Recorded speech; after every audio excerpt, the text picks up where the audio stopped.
Assalamualaikum warahmatullahi wabarakatuh. Perkenalkan nama saya Fadli Desabri. Saya mahasiswa S1 Manajemen Angkatan 2018 Universitas Negeri Jakarta.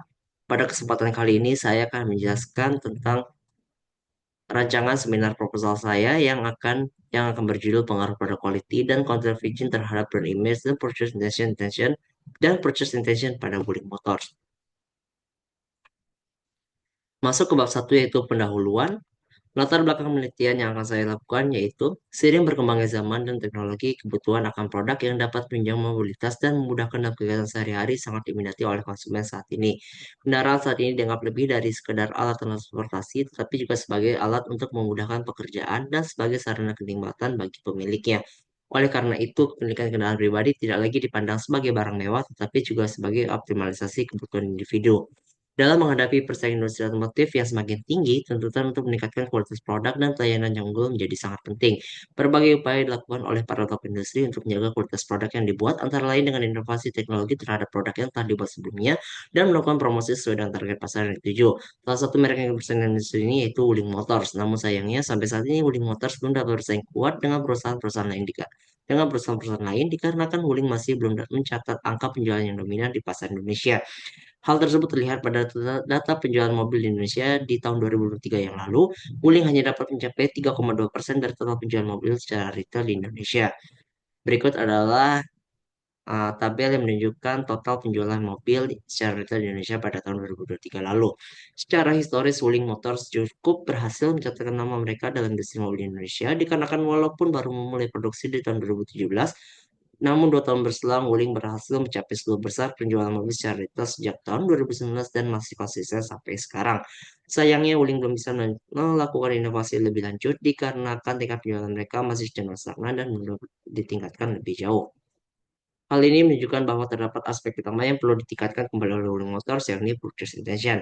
Menurut Izar dan Ibrahim dalam berita mereka, purchase intention dijelaskan sebagai proses seseorang dalam menentukan pilihan untuk membeli sesuatu, di mana individu tersebut mempertimbangkan sejumlah faktor dan pembenaran yang akan mendasari niatnya tersebut. Terdapat beberapa variabel yang dapat ditingkatkan untuk mendorong purchase intention. Yang pertama yaitu produk quality. Produk quality dari Wuling sendiri masih perlu diingat kembali mengingat banyaknya para pengguna mereka yang mengeluhkan kualitas dari produk Wuling seperti AC mobil yang tiba-tiba tidak dingin, tenaga mesin yang terasa lambat, dan kebanyak komponen yang sudah mengalami aus dan kerusakan walaupun baru mencapai pemakaian 40.000. Variabel lain yang dapat mempengaruhi purchase intention yaitu adalah contract rigid. Wuling Motors adalah merek yang berasal dari negara Cina. Stigma negatif konsumen di Indonesia terhadap produk merek Cina masih melekat kuat di sektor otomotif lantaran pada penghujung tahun 1990-an awal hingga tahun 2000-an awal, sejumlah merek dari Cina sempat masuk ke pasar otomotif Indonesia hanya untuk tiba-tiba menghilang begitu saja. Contoh yaitu merek Jialing.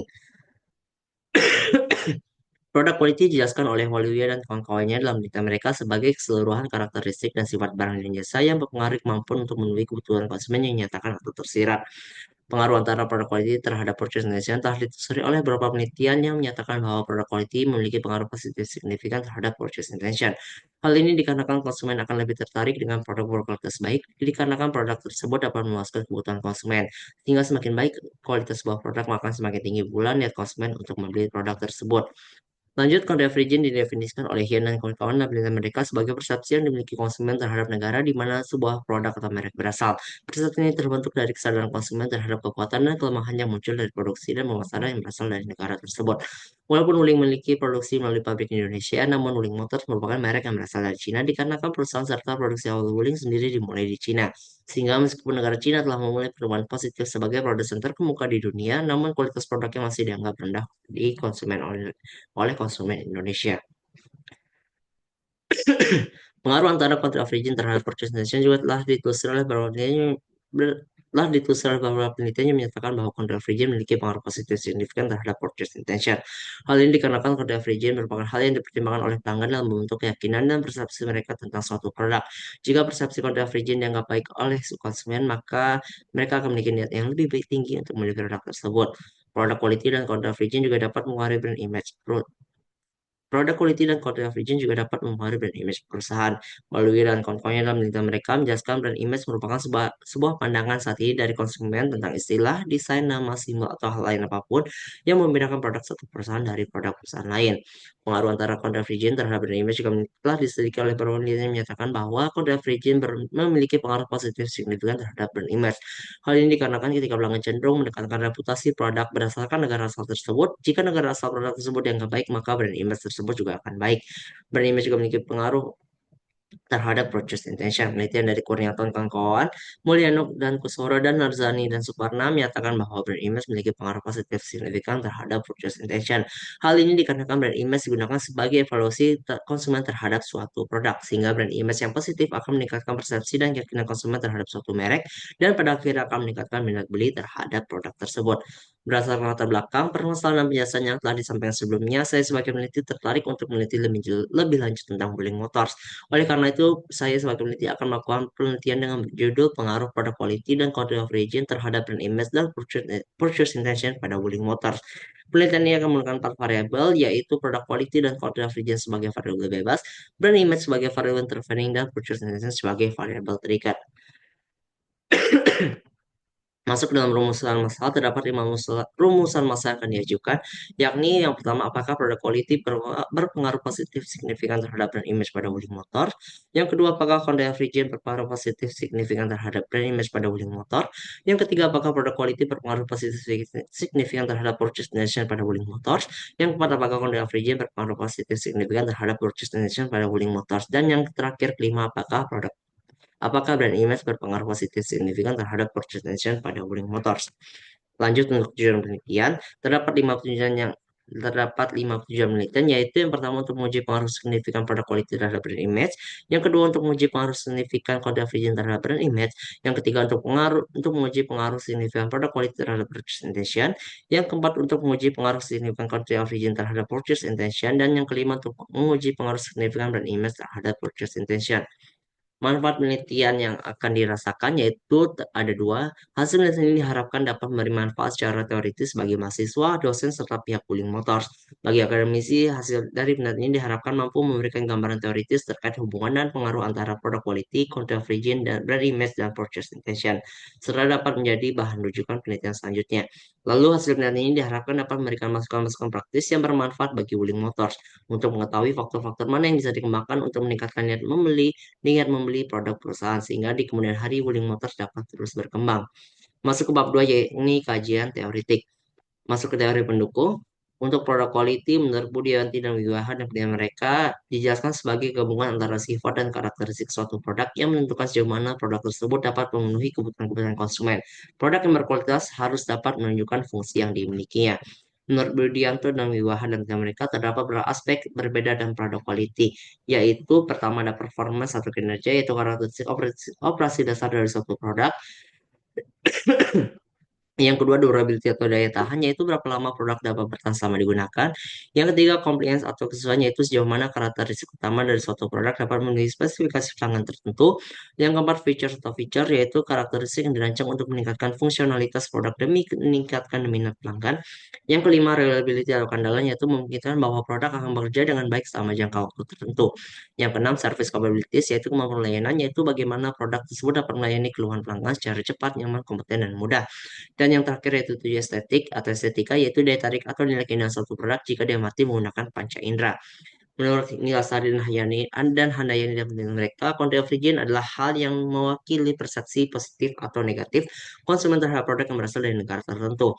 Country of origin cenderung memiliki nationality bias. Namun ketika konsumen tidak mengenali produk dengan baik, maka country of origin melekat pada produk tersebut. Dengan demikian, country of origin digunakan oleh konsumen sebagai tunjuk utama dalam mengevaluasi produk baru dalam beberapa kondisi tergantung pada pengetahuan mereka tentang produk tersebut. Menurut Yang dan Yun dalam penelitian mereka, terdapat tiga komponen yang berbeda dari country of origin, yang terdiri dari pertama yaitu cognitive komponen, yaitu komponen yang mewakili persepsi seorang tentang perkembangan industri dan kemajuan teknologi suatu negara. Yang kedua, efektif komponen, yaitu komponen yang mengacu kepada sikap seseorang terhadap orang-orang dari suatu negara. Yang ketiga, cognitive komponen, yaitu komponen yang mencerminkan kemauan atau keinginan seseorang untuk berinteraksi dengan suatu negara.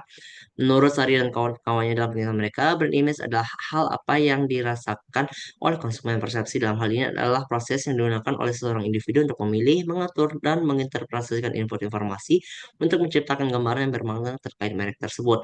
Agar brand image yang terbentuk sesuai atau mendekati identitas merek yang diharapkan oleh perusahaan, maka perusahaan sebagai produsen harus dapat memahami dan memanfaatkan unsur-unsur pembentuk brand image yang baik.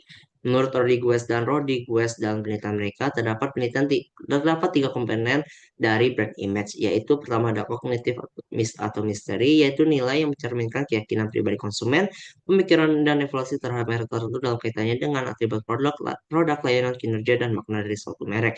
Yang kedua, sensori atau sensuality, yaitu nilai yang sebagian besar dibentuk oleh pengalaman langsung dengan produk dan atribut terkait lingkungan sekitar produk yang mengarah pada kepuasan sensorik. Yang ketiga ada emotional atau intimacy, yaitu asosiasi emosional yang direfleksikan oleh pelanggan dan atribut terkait produk yang dirasakan oleh konsumen ketika berinteraksi secara langsung dan tidak langsung dengan merek. Menurut Budianto dan Wiwah dan mereka, purchase intention adalah keinginan untuk memiliki suatu produk. Lebih lanjut, purchase intention dapat digambarkan sebagai motif internal seseorang yang mendorong individu untuk memiliki perhatian spontan dan alami tanpa tekanan dan selektif tentang produk yang mereka putuskan untuk membelinya. Budianto dan Wiwah dan mereka menjabarkan terdapat tiga aspek berbeda dalam purchase intention, yaitu pertama ada transactional intention, yaitu kecenderungan yang dimiliki seorang untuk beli sebuah produk. Yang kedua, preferential intention atau niat preferensial, yaitu kecenderungan individu untuk lebih menyukai produk tertentu dibanding produk lain. Yang ketiga ada explorative intention atau niat eksploratif, yaitu perilaku individu dalam mencari informasi tambahan tentang keunggulan produk yang mereka sukai. Berikut adalah tabel hasil penilaian relevan yang saya gunakan sebagai acuan untuk membuat rancangan laporan penelitian yang akan saya lakukan ke depannya. Masuk ke kerangka teori dan pengembangan hipotesis. Untuk yang pertama yaitu produk quality terhadap brand image. Produk quality memiliki pengaruh positif dan signifikan terhadap brand image. Hal ini dikarenakan produk quality merupakan penentu utama akan baik atau tidak sebuah produk bagi sebuah konsumen. Maka muncul hipotesis pertama yaitu produk quality berpengaruh positif signifikan terhadap brand image. Yang kedua, country of origin terhadap brand image. Country of origin memiliki pengaruh positif signifikan terhadap brand image.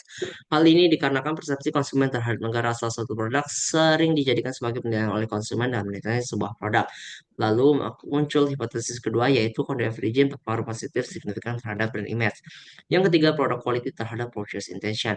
Produk quality memiliki pengaruh positif signifikan terhadap purchase intention. Hal ini dikarenakan kualitas dari suatu produk ditentukan oleh tolak ukur penilaian pribadi pelanggan. Lalu muncul hipotesis ketiga yaitu produk quality berpengaruh positif signifikan terhadap purchase intention. Yang keempat, country of origin terhadap purchase intention. Country of origin memiliki pengaruh signifikan terhadap purchase intention. Hal ini dikarenakan seorang dapat mengembangkan keyakinan dan persepsi mereka tentang suatu merek berdasarkan negara asal tersebut. Lalu muncul hipotesis keempat yakni country of origin berpengaruh positif signifikan terhadap purchase intention. Yang kelima dan terakhir yaitu brand image terhadap purchase intention. Brand image memiliki pengaruh sangat positif signifikan terhadap purchase intention. Hal ini dikarenakan brand image dapat mendorong keputusan konsumen dalam menggunakan produk tertentu dibanding produk lain. Sehingga muncul hipotesis kelima yakni brand image berpengaruh positif signifikan terhadap purchase intention. Berikut adalah model rangka penelitian yang akan saya lakukan ke depannya. Masuk ke bab 3 yaitu metode penelitian. Penelitian ini akan berlangsung kisaran dari bulan Oktober sampai bulan November 2024 di mana metode kuantitatif digunakan sebagai penelitian ini yang mana menggunakan structural equation modeling atau SEM untuk pengujian hipotesis. Lalu data yang digunakan yaitu bersifat data primer menggunakan survei di mana survei tersebut menggunakan kuesioner online yang disebar kepada 100 responden yang dimana populasi dari sampel yang akan digunakan yaitu pengguna kendaraan roda 4 dan sampel sendiri terdapat dua sampel yaitu terdapat tiga karakter sampel yang akan digunakan di mana sampel bersifat non probability sampling dan probability sampling di mana karakter tersebut yakni berdomisili di Jabodetabek, berusia minimal 17 tahun dan memiliki rencana untuk membeli kendaraan roda 4. Lalu indikator variabel pada quality yang akan saya gunakan pada penelitian nanti, yakni terdapat 6 indikator, yakni yang pertama menurut saya mobil Wuling memiliki fitur-fitur yang canggih dan baru. Yang kedua menurut saya mobil Wuling memiliki masa pakai yang panjang. Yang ketiga menurut saya mobil Wuling memiliki desain yang unik. Yang keempat menurut saya mobil Wuling memiliki varian warna yang menarik. Yang kelima menurut saya pelayanannya yang memberikan Wuling cepat dan akurat. Yang keenam menurut saya mobil Wuling menawarkan manfaat fungsional yang baik. Lalu untuk indikator variabel convergence yang akan saya gunakan, pertama menurut saya Cina merupakan negara yang inovatif di bidang manufaktur. Yang kedua menurut saya Cina merupakan negara dengan tingkat pendidikan dan penguasaan teknologi yang tinggi. Yang ketiga menurut saya Cina merupakan negara dengan kemampuan dalam desain produk. Yang keempat menurut saya Cina merupakan negara dengan reputasi yang baik. Yang kelima menurut saya Cina negara dengan tenaga kerja yang kreatif. Dan keenam menurut saya Cina merupakan negara dengan tenaga kerja yang berkualitas tinggi. Lalu untuk indikator variabel brand image yang akan saya gunakan, yakni pertama menurut saya Wuling akan membuat saya percaya diri. Yang kedua menurut saya Wuling merupakan mobil yang lebih populer dibandingkan merek mobil lain. Yang ketiga menurut saya kualitas keseluruhan produk Wuling sudah sangat baik. Yang keempat menurut saya Wuling adalah salah satu merek mobil terbaik saat ini. Yang kelima menurut saya Wuling memiliki ciri khas yang membedakan dengan merek mobil lain. Dan keenam menurut saya karakteristik yang dimiliki mobil Wuling lebih baik dibandingkan mobil lain. Lalu yang terakhir untuk indikator variable purchase intention yang akan saya gunakan, yakni yang pertama saya akan membeli mobil Wuling saat ini juga jika saya mampu. Yang kedua saya akan membeli mobil ini di masa yang akan datang. Yang ketiga, saya tertarik untuk memiliki mobil Wuling. Yang keempat, saya akan yakin untuk membeli mobil Wuling terlepas dari waktu pembelian. Dan yang kelima, saya akan merekomendasikan mobil Wuling kepada orang terdekat saya. Lalu untuk skala pengukuran penelitian ini terdapat 6 skala terdapat 6 skala pengukuran, yang dimana skala satu mengartikan sangat tidak setuju, skala 2 mengartikan tidak setuju, skala 3 mengartikan sedikit tidak setuju, skala 4 mengartikan sedikit setuju, skala 5 mengartikan setuju, dan skala 6 mengartikan sangat setuju. Untuk operasional variabel tersendiri terdapat tiga variabel, yaitu dependent purchase intention, intervening brand image, dan independent product quality dan country of origin. Lalu untuk teknik analisis data yang akan saya gunakan, teknik pengolahan dan analisis data yang digunakan dalam penelitian ini adalah SEM atau Structural Equation Modeling, yang diterapkan dengan menggunakan perangkat lunak AMOS yang dibantu dengan SPSS. Lalu untuk uji validitas dalam penelitian ini menggunakan metode corrected atom total correlation dengan taraf signifikan 5%. Cara mengukur validitas adalah jika R hitung lebih besar dari R tabel, maka item dapat dinyatakan valid. Namun jika R hitung lebih kecil dari R tabel, maka item dinyatakan tidak valid. Lalu terdapat uji reliabilitas. Uji reliabilitas ini digunakan untuk mengetahui konsistensi alat ukur yang biasa menggunakan kuesioner. Pada penelitian ini, uji reliabilitas menggunakan rumus Cron-Base alpha. Dalam perhitungan reliabilitas Cron-Base alpha, terdapat kriteria pengujian yang dapat dijabarkan sebagai berikut. Yang pertama, jika Cron-Base alpha lebih besar dari 0,6, maka instrumen penelitian dikatakan reliable. Dan kedua, jika Cron-Base alpha kurang dari 0,6, maka instrumen penelitian dikatakan tidak reliable. Lalu ada uji hipotesis. Analisis dalam penelitian ini menggunakan SEMS atau Structural Equation Modeling dengan perangkat lunak AMOS. Terdapat tiga bagian untuk menentukan apakah model SEM tersebut dapat dikatakan sesuai atau tidak. Yang pertama ada solid fit indicates. Indicates berfungsi untuk mengukur kecocokan model fit secara keseluruhan, baik model struktural atau model pengukuran. Alat ukur yang digunakan pertama itu ada chi-square.